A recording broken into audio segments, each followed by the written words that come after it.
Hello viewers, welcome to Politicos. నేను మీ journalist Srikanth. ప్రస్తుతం మన కుక్కట్పల్లిలో ఉన్నటువంటి నల్లకుంట చెరువు దగ్గర ఉన్నాం. ఏదైతే గతంలో ఉన్నటువంటి చెరువులన్నీ కూడా ఎక్కడికక్కడ కబ్జా కావడం జరిగింది. కబ్జా అయినటువంటి చెరువులన్నిటి కూడా హైడ్రా కబ్జా చెర నుంచి విడిపించింది. విడిపించిన తర్వాత కూడా దాన్ని ఇలానే వదిలేయకూడదు. ఏదైతే కబ్జాకి అయినటువంటి చెరువులు అన్నీ ఉన్నాయో ఆ చెరువులన్నింటినీ కూడా మళ్ళీ వాటిని ముస్తాబు చేసి వాటిని మళ్ళీ పునర్వ్యవస్థన చేసి ఎక్కడ చెరువులు అయితే కబ్జా అయ్యాయో ఆ కబ్జా అయినటువంటి చెరువులన్నింటినీ కూడా ముస్తాబు చేసే కార్యక్రమంలో ఇక్కడ ఈ నల్లకుంట చెరువును కూడా ముస్తాబు చేస్తూ ఉన్నారు. దాదాపు చాలా రకాలైనటువంటి పనులు చేస్తూ ఉన్నప్పటికీ కూడా వివిధ రకాలైనటువంటి పనులు ఏదైతే ఇటు వాకింగ్కి ప్రజలంతా కూడా ఈ చెరువు చుట్టూ నడవడానికి కావచ్చు, అదేవిధంగా అలసిపోయిన తర్వాత కూర్చోవడానికి వివిధ ఏర్పాట్లు కూడా చేస్తూ ఉన్నారు. అదేవిధంగా ఇక్కడ ఈ నల్లకుంట చెరువు కూడా ఎన్నో ఉత్సవాలకు మరియు రానున్నటువంటి సంక్రాంతి పండుగ కూడా ఇక్కడైతే కైట్ ఫెస్టివల్ కూడా జరగబోతూ ఉంది. అదేవిధంగా మనం చెరువు చూసుకున్నట్టయితే గతంలో 17 ఎకరాలు ఉన్న చెరువుని కబ్జాదారులు 4 ఎకరాల ద్వారా దాన్ని మొత్తం కబ్జా చేసేసి కావచ్చు, మురికి నీళ్ళ ద్వారా కావచ్చు, అది 4 ఎకరాలకు మారింది. తర్వాత హైడ్రా తీసుకున్న తర్వాత మళ్ళీ దీన్ని 17 ఎకరాలు వచ్చే విధంగా దీనికి ఒక పనులన్నీ చేయడం జరిగింది. సో మురుగునీరు అన్నింటిని కూడా బయటికి తొలగించిన తర్వాత కూడా ఈ చెరువునంతటిని కూడా సుందరీకరణ చేసే పనులు అయితే కనిపిస్తూ ఉన్నాయి. మనం చూడొచ్చు చెరువు కూడా ఎంత అందంగా ముస్తాబు అవుతుందో కూడా కనబడతా ఉంది. చెరువు పనులే కాదు, అదేవిధంగా మనం హైడ్రా చేసిన కొన్ని మంచి పనులు కూడా తెలుసుకుందామంటే దాంట్లో మనం ముఖ్యంగా చూసుకున్నట్లయితే గత ఏడాది ఇదే బతుకమ్మ చెరువు ఏదైతే మనం బతుకమ్మ చెరువు పని ఇంతకుముందు పొలిటికోస్ మీడియా కూడా ఒక వీడియో చేయడం జరిగింది. బతుకమ్మ కుంట చెరువు అంబర్పేటలో ఉన్నటువంటి చెరువు.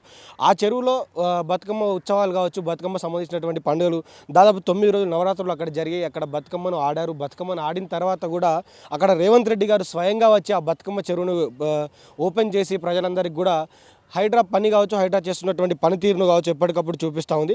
అదేవిధంగా ఇదే తరహాలో మనం చూసుకున్నట్లయితే మాదాపూర్లోని తుమ్మిడికుంట చెరువు ఒకటి, మళ్ళీ పాత బస్సులో ఉన్నటువంటి బమ్రుక్ దౌలా చెరువు ఒకటి, ఇప్పుడు ఈ కైట్ ఫెస్టివల్కి వేదికలే. ఈ చెరువులలో కూడా ఏదైతే ఇక్కడ మాదాపూర్లో చెరువు కావచ్చు, అదే పాత బస్సులో ఉన్నటువంటి ఏదైతే బమ్రుక్ దౌలా చెరువు ఉందో ఆ చెరువు కూడా ఇక్కడ ఈ కైట్ ఫెస్టివల్కి ఇదైంది. అయితే ఒకప్పుడు మనం చూసుకున్నట్లయితే ఇవన్నీ ఆక్రమణకు గురైన చెరువులు అనేది కూడా హైడ్రా కాపాడింది. హైడ్రా కాపాడిన తర్వాత కూడా ఆ రోజున ఈ చెరువులు అన్నీ చూసుకుంటే ఎక్కడికక్కడ కూడా మురికి కాలువలా ఉండేవి.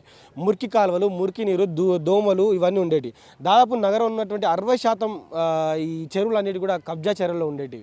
ఉన్న చెరువులలో కూడా సరైన నీరు లేకపోయేది. మొత్తం దోమలు, ఈగలతో కూడినటువంటివి ఉండేవి. సో ఈ చెరువులన్నీ అభివృద్ధి చెందాలంటే వీటికి ఈ చెరువులన్నింటినీ కూడా ప్రజలందరూ కూడా నీట్గా ఉంచాలంటే సో దీన్ని పరిసర ప్రాంతాన్ని నీట్గా చేయాలని ఒక లక్ష్యంతో హైడ్రా ముందుకు నడుస్తుంది. సో హైడ్రాకి ప్రత్యేక బడ్జెట్ ఉంది. సో ఆ బడ్జెట్ని వాడుకుంటూ అటు గవర్నమెంట్ సహకారం తీసుకుంటూ కూడా హైడ్రా చాలా మంచిగా కూడా ఈ చెరువును రూపుదిద్దుతూ ఉంది. ఇది మనం చూసుకున్నట్లయితే ఈ చెరువు నుంచే మనం మాట్లాడుకుంటే దాదాపు ఎన్నో వేల లారీల పూడికలు కూడా ఇటు చెరువు నుంచి బయటికి తీయడం జరిగింది. సో తీసినప్పటికి కూడా ఈ చెరువుల ద్వారా వచ్చే నీరు కావచ్చు, బయటికి వెళ్ళడం కావచ్చు, లోపలికి నీరు రావడం కావచ్చు, అది ఈ వరద ఏదైతే వస్తూ ఉందో హైదరాబాద్లో ఆ వరదని కట్టడి చేయడానికి కూడా ఉపయోగపడుతూ ఉందని కూడా చెప్తా ఉన్నారు.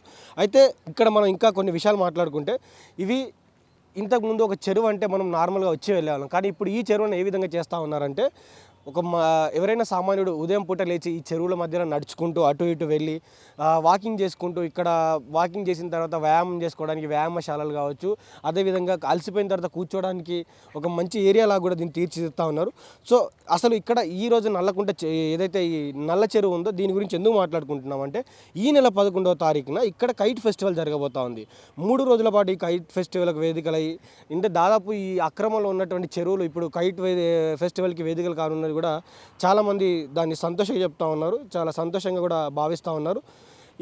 మనం ఈ హైడ్రా గురించి కావచ్చు, హైడ్రా చేస్తున్నటువంటి పనుల గురించి మాట్లాడుకోవాలంటే గతంలో ఉన్నటువంటి ఏవైతే చెరువులు అన్నింటినీ కాపాడి చేస్తున్నటువంటి పనుల మీద కూడా మొన్న జరిగినటువంటి గ్లోబల్ సమ్మిట్లో కూడా వివిధ దేశాల కావచ్చు, ప్రపంచంలో వచ్చినటువంటి నాయకులు, బిజినెస్ మెన్స్ అందరూ కూడా చూసి హైడ్రా పనిని చూసి దేశమంతా కూడా హైడ్రా కావాలి, ఇట్లాంటి వ్యవస్థ దేశమంతా రావాలని కూడా కోరుకున్నారు. ఎందుకంటే హైడ్రా కాపాడినటువంటి చాలా చెరువులనే కాపాడింది. దాంట్లో మొదటి 6 చెరువులు ఏవైతే ఉన్నాయో బతుకమ్మ కుంట చెరువు ఒకటి ఇప్పటికే ప్రారంభమైపోయింది. తుమ్మిడికుంట చెరువు కావచ్చు, అదేవిధంగా బమ్రుక్ ఉదౌలా ఏదైతే చెరువు ఉందో నల్ల చెరువు, ఇదంతా ఈ చెరువులన్నిటికీ కూడా సిద్ధం కావడానికి రెడీగా ఉన్నాయి. అదేవిధంగా మాదాపూర్లోని సున్నం చెరువు కావచ్చు, ఇక్కడ ఉప్పల్లోని నల్ల చెరువు కావచ్చు, ఇవన్నీ కూడా అభివృద్ధి దశలో ఉన్నాయి. ఇవన్నీ పనులు చేస్తున్నటువంటి హైడ్రా ఏదైతే హైడ్రా తన ఇనిషియేటివ్ తీసుకొని ఈ పనులన్నీ అయితే మొదలుపెట్టడం జరిగింది. సో మొదలుపెట్టిన పనులన్నీ కూడా ఎప్పటికప్పుడు స్వయాన రంగనాథ్ గారు ఉన్నారు. రంగనాథ్ గారే ఈ పనులన్నింటినీ చూస్తూ ఉన్నారు. ఎప్పటికప్పుడు ఆయన పరిశీలించినటువంటి పనులు కూడా ఎలా జరుగుతున్నాయి, ఏం జరుగుతున్నాయో కూడా తను ఎప్పటికప్పుడు తెలుసుకుంటా ఉన్నాడు. సో తెలుసుకోవడమే కాదు, ఎలాంటి మార్పులు చేయాలి, సో ప్రజలందరూ చెరువు దగ్గరికి వచ్చి చెరువు యొక్క గొప్పతనం కావచ్చు, చెరువు మనకి ఎలా ఉపయోగపడుతుంది, ఇవన్నీ పనులు కూడా ఆయన దగ్గర నుండి చూస్తూ ఉన్నారు.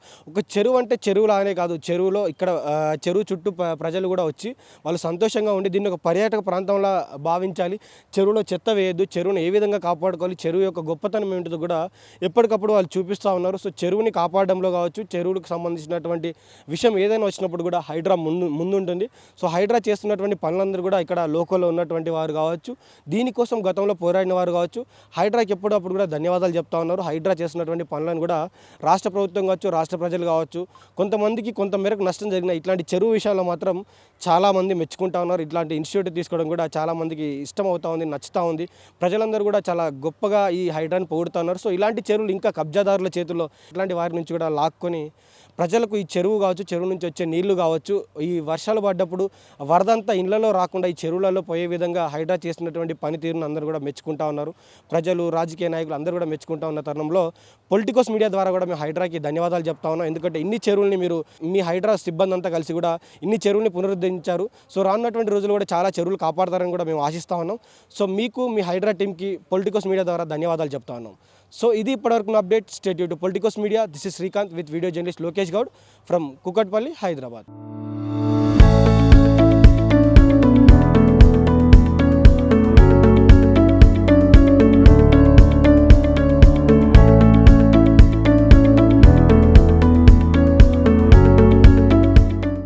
Please subscribe to the channel and download the Politicos app from the links in the description.